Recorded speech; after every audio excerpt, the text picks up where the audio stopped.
outside London's Victoria and Albert Museum, urging them to abandon their links to the billionaire Sackler family. As well as being patrons of the arts, the pharmaceutical company behind the Sacklers' wealth is accused of helping to fuel the US opioid crisis, claims they deny. Nan Goldin became addicted to the painkiller OxyContin herself and now says it's her mission to expose the risks. She's given her only TV interview to Minnie Stevenson. Organised anarchy at the V&A, a blizzard of blood money falling from the sky. This serene Saturday at the museum, stormed by activists armed with fake prescription drugs. To call out! To call out! The V&A! The protest planned by American artist Nan Goldin. Their stage, the Sackler-funded courtyard, reportedly costing £55 million after protests at New York's Guggenheim, Paris's Louvre. Today, it's London's turn. We're just stepping over all these bottles and notes at the moment. As you can see, they're angry. There's a spirit of anarchy. It's personal for Goldin, who's in recovery for opioid addiction. You've talked really personally about your own struggle with addiction. Right.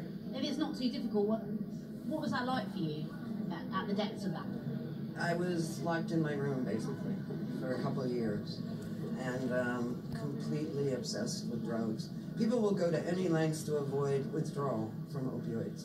It's a form of torture, actually. It can't even be explained. But it got so dark for me. So that's why you're particularly connected to this cause? When I got out of the hospital, I realized this is my cause in my body. I understand this. Now, and I grew up on the Sackler name in museums. And I always thought, what wonderful philanthropists. The American dynasty has given more than £80 million to bankroll museums, galleries and universities in the UK alone. Their name adorns the walls of the V&A Serpentine Gallery, even this bridge in Kew Gardens named after the family. Some people might say that, you know, there's so many cuts to funding when it comes to arts that they desperately need wealthy donors. To build a courtyard like this. They need wealthy donors. They don't need a courtyard like they don't need a courtyard like this. Where does that money come from, though? If it doesn't come from wealthy donors, they don't need to keep expanding with fancy architecture.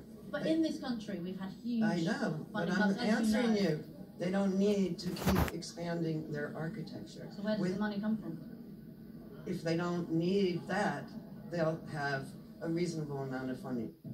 Later, activists staged what they called a die-in for the 400,000 people who have been killed by opioid addiction in the US.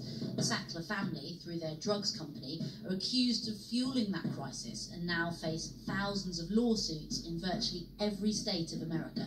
Accusations they say are false and strongly deny, instead pointing to fentanyl and heroin as the more significant culprits.